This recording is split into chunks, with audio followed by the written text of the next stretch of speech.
एसटीतून सवलतीवर प्रवास करत असाल तर दोन नियम अर्जंट जाणून घ्या। राज्य सरकारने महिलांना अर्ध तिकीट करण्यात आलं होतं। 50% तिकिटावर महिला एसटीतून प्रवास करत होत्या, पण या नियमाचं उल्लंघन केल्यास पूर्ण तिकीट भरावं लागणार। तर ज्येष्ठांसाठी देखील एक नवा नियम करण्यात आलेला आहे। आता मोफत प्रवास करता येणार नाही, तिकिटावर सवलत मिळवता येणार नाही जर हा नियम पाळला नाही तर। अर्जंट मध्ये जाणून घ्या, कारण की वर्षाची सुरुवात नेटकीच झालेली आहे आणि यामध्ये MSRTC म्हणजे जे बसचं बोर्ड आहे तर त्यांनी मोठा बदल करण्यात आलेला आहे। याविषयी निर्णय देखील देण्यात आलेला आहे। आता अर्जंट मध्ये तुम्हाला या गोष्टी जाणून घ्याव्या लागतील। जर तुम्ही महिला असाल आणि 50% तिकिटावर प्रवास करत असाल, अर्ध्या तिकिटावर प्रवास करत असाल, ज्येष्ठ नागरिक असाल किंवा 75 पेक्षा जास्त वय असल्यामुळे मोफत प्रवास करत असाल तर आता इथून पुढे तुम्हाला सवलती मिळणार नाही। कारण की पहा, महिला आता तिकीट कंडक्टरशी भांडू लागलेल्या आहेत। कारण की जो GR आला होता ज्यामध्ये महिलांना बस प्रवासात 50% सवलत मिळाली होती, पण आता त्यांच्या पुढे एक नवा नियम आल्यामुळे त्यांना आता 100% जे आहे ते तिकीट भरावं लागणार आहे। ज्येष्ठांना देखील 100% तिकीट भरावं लागेल, कारण की एका कागदपत्राची मागणी आता इथून पुढे होणार आहे। तिकीट कंडक्टरशी महिला वाद घालायला लागले आहेत, महिलांमध्ये चिंतेचं वातावरण निर्माण झालेलं आहे। तर काय नवा नियम आहे? महिलांना आता वेगळे तिकीट लागणार का? ज्येष्ठांना वेगळे तिकीट लागणार का? सवलती बंद होणार का? काय नियम आहे संपूर्ण सविस्तर आज तुम्हाला या व्हिडिओमध्ये सांगणार आहे। प्रत्येक वर्षाच्या सुरुवातीला नवनवे बदल होत असतात। वर्षाचा पहिला महिना जवळपास संपलेला आहे, पण त्यातच मोठी जी आहे एक सूचना आलेली आहे। ती सूचना प्रत्येक बस मधून प्रवास करणाऱ्या व्यक्तीला जाणून घेणं गरजेचं आहे। सवलतीच्या दरात प्रवास करणारे ज्यामध्ये ज्येष्ठ नागरिक असतील, त्याजवळ 75 पेक्षा जास्त असणारे सुपर सिनियर्स असतील किंवा महिला असतील ज्या अर्ध्या तिकिटावर प्रवास करतात, तर त्यांच्यासाठी खूप मोठी सूचना। आता हे कागदपत्र आणि हा नियम पाळला नाही तर तुम्हाला कोणतीही सवलत मिळणार नाही। खास करून ज्या महिला आहेत बघा, 50% सुट्टीवर महिला ज्या आहेत तर त्या प्रवास करतात, पण आता मग महिलांनी देखील एक काळजी अर्जंट मध्ये घ्यायची आहे। महिलांना कुठलं कागदपत्र लागणार नाही, कागदपत्र ज्येष्ठांसाठी लागणार आहे। GST महामंडळाद्वारे तुम्हाला जारी करण्यात येणार आहे, पण ते तुम्ही काढून घ्यायचं आहे। ते जर कागदपत्र तुमच्याकडे नसेल तर तुम्हाला फुल तिकीट भरावं लागेल। महिलांना देखील फुल तिकीट भरावं लागणार आहे। आता लक्षात घ्या, राज्य सरकारने मार्च 2023 मध्ये जो अर्थसंकल्प सादर केला होता त्यामध्ये महिलांना 50% बस सुट्टीची जी आहे तर ती त्या ठिकाणी अंमलबजावणी सुरू केली होती। यामध्ये साधी, मिनी बस, निमआराम, ईशाड गाडी, विना वाहतुकीचे शयन आसनी, non AC sleeper coach ST, Shivshahi, Shivai अशा तिन्ही साध्या आणि AC बस मध्ये 50% सवलत जी आहे ती लागू करण्यात आली होती।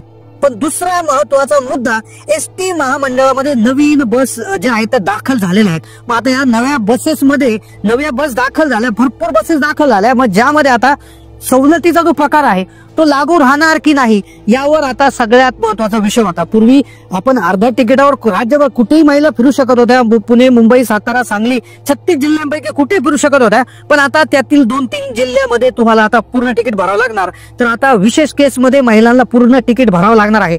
50% तिकीट या ठिकाणी महिलांचं बंद होऊ शकतं, कारण की आता महिला ज्या आहेत तर बरेच वेळा ज्यावेळेस हे झालं होतं, ज्यावेळेस महिला आता कंडक्टरशी हुज्जत देखील घालताना काही ठिकाणी काही व्हिडिओ त्या ठिकाणी आलेले आहेत। पण सगळ्यात महत्वाची जी गोष्ट आहे की महिलांसाठी अर्धी तिकीट योजना ज्यावेळेस पासून लागू केली त्यावेळेस पासून महिलांची संख्या लक्षणीयरित्या वाढली।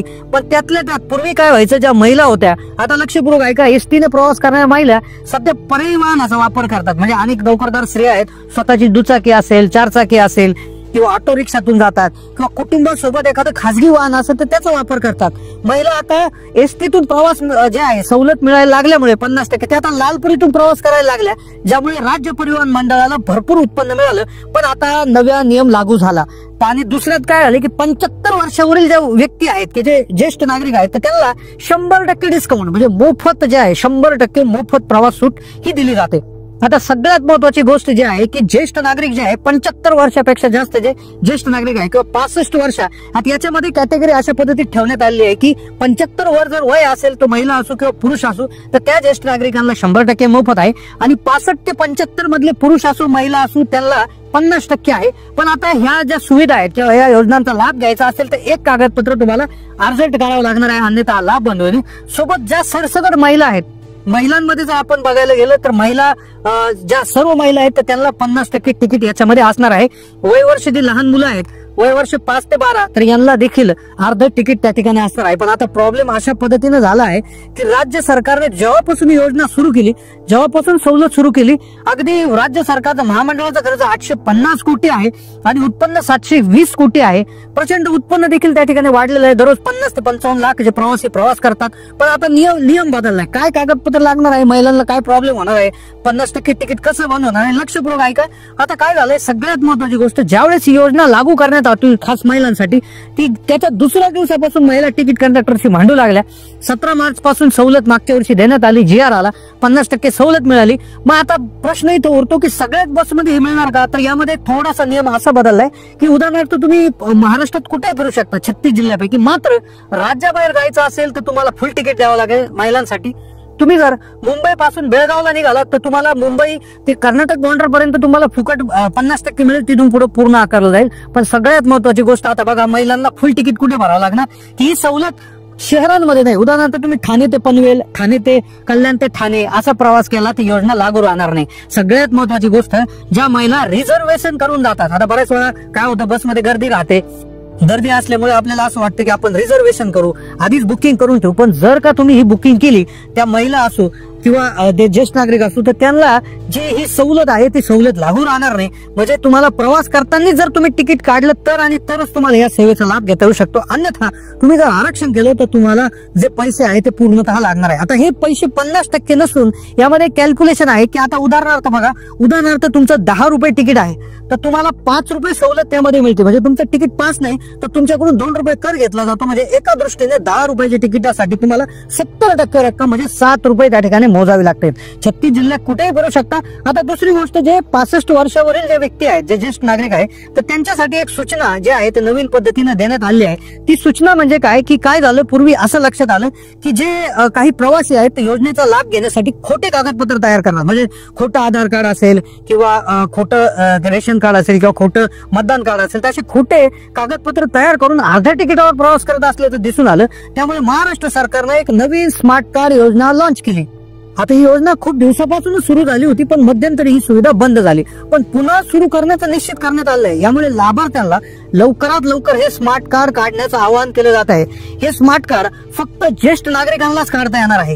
हे स्मार्ट कार्ड काढण्यासाठी 31 मार्च पर्यंत मुदत देण्यात आली आहे. आता पूर्वी 31 मार्च पर्यंत ही जी आहे ती मुदत होती, पण अजूनही याची मुदत त्या ठिकाणी शिल्लक असणारच आहे. तुम्ही लवकरात लवकर त्या ठिकाणी हे जे काढून घ्या. आणि स्मार्ट कार्ड तुमच्याकडे असेल तर मग तुम्हाला दुसरा जो पुरावा आहे, म्हणजे दुसरे जे पुरावे जसे दाखवले जातात, आधार कार्ड असेल, पॅन कार्ड असेल, वाहन परवाना असेल, पासपोर्ट असेल, निवडणूक ओळखपत्र असेल, तर हे जरी तुम्ही तुर्त दाखवले तरी चालणार आहे. पण तुम्ही लवकरात लवकर स्मार्ट कार्ड जे आहे ते काढून घ्या. बऱ्याचशा बस हे जे आहे आगार आहेत, तर त्या ठिकाणी इंटरनेटचा म्हणा किंवा इतर गोष्टींचा प्रॉब्लेम झाल्यामुळे ते स्मार्ट कार्ड काढता येते. पण लवकरात लवकर हे स्मार्ट कार्ड तुम्ही जर काढून घेतलं तर तुम्हाला कुठल्याही प्रकारची अडचण येणार नाही आणि विनाकारण त्यामुळे उशीरही होणार नाही आणि विनाकारण त्यामध्ये वाद घालण्याची त्या ठिकाणी वेळ येणार नाही. सगळ्यात महत्वाची गोष्ट म्हणजे महिलांसाठी एक सूचना याच्यामध्ये अशी होती की महिला ज्या आहेत त्या रिझर्वेशन जर केलं तर कुठल्याही प्रकारची यामध्ये जे आहे सवलत मिळत नाही. शहरी वाहतुकी म्हणजे ठाणे ते पनवेल, कल्याण ते ठाणे, म्हणजे शहरातल्या शहरात फिरले तर बिलकुल त्यामध्ये मिळत नाही. पण राज्यात जर तुम्ही बाहेर गेले, म्हणजे महाराष्ट्रातून पर लांब पल्ल्याची एखादी बस असली त्याच्यात गेले तर तुम्हाला राज्याच्या हद्दीपर्यंत सवलत मिळेल. तिथून पुढचं पूर्ण तिकीट आकारलं जाणार आहे. सोबतच 5 ते 12 वर्षातील वयोगटातील मुलींना 50% हाफ तिकीट, 75 वर्षावरील अमृत ज्येष्ठ नागरिक योजना लागू झाल्यामुळे फुकट प्रवास करता येणार आणि 65 ते 75 वयोगटापर्यंत महिलांना सवलतीचा नियम लागू राहणार. राज्य जे MSRTC आहे, महाराष्ट्र राज्य मार्ग परिवहन महामंडळ, यांनी जवळपास 30 प्रकारच्या लोकांसाठी वेगवेगळ्या सवलती जाहीर केल्या आहेत. काहींना 100%, काहींना 50%, काहींना 66%, तर काहींना 33% पर्यंत सूट त्यामध्ये मिळत आहे. तर नक्कीच तुम्ही जे स्मार्ट कार्ड असेल किंवा कागदपत्र जे असतील ते व्यवस्थित, आपलं आधार कार्ड असेल, पॅन कार्ड असेल, वोटिंग कार्ड असेल, ते आपल्या जवळ ठेवायचं आहे. लवकरात लवकर स्मार्ट कार्ड काढून घ्यायचं आहे जर तुमचं वय 65 पेक्षा अधिक असेल. आणि महिलांसाठी सिटीतल्या सिटीत फिरणं असेल किंवा रिझर्वेशन जर केलं तर त्यामध्ये 100% तुम्हाला मिळणार आहे. त्यातच ज्या सर्वच गाड्यांमध्ये ही सूट नाही, तर काही विशेष गाड्यांमध्ये जी सूट आहे त्याचबरोबर जे 30 प्रकारचे जे याच्यामध्ये जे लाभ आहेत, म्हणजे स्वातंत्र्य सैनिक असतील, त्याचबरोबर राज्यातील जे असेल विद्यार्थी मासिक पास, त्रैमासिक पास, अपंग व्यक्ती, तर प्रत्येक व्यक्तीसाठी वेगवेगळ्या सवलती इथे देण्यात आलेल्या आहे. तर त्या सवलतीसाठी तुम्ही पात्र होण्यासाठी त्या प्रकारची कागदपत्र देखील तुम्ही जमा करून ते हे करायला पाहिजे. तर अशाच प्रकारच्या नवनवीन माहितीसाठी चॅनलला सबस्क्राईब करून ठेवा. आम्ही वेळच्या वेळी त्या ठिकाणी अगदी जलद या गोष्टी तुम्हाला तुमच्यापर्यंत पोहोचवत असतो. चॅनलला सबस्क्राईब त्यामुळे नक्की करून ठेवा. जास्तीत जास्त आपल्या कॉन्टॅक्ट मधल्या व्हॉट्सअप ग्रुपला, फेसबुक ग्रुपला जास्तीत जास्त हा व्हिडिओ त्या ठिकाणी शेअर करायला विसरू नका. सगळ्यात लवकर सरकारच्या योजना, अपडेट्स, नियम त्याविषयी माहिती आम्ही टाकत असतो, त्यामुळे व्हिडिओ पाहत राहा. धन्यवाद.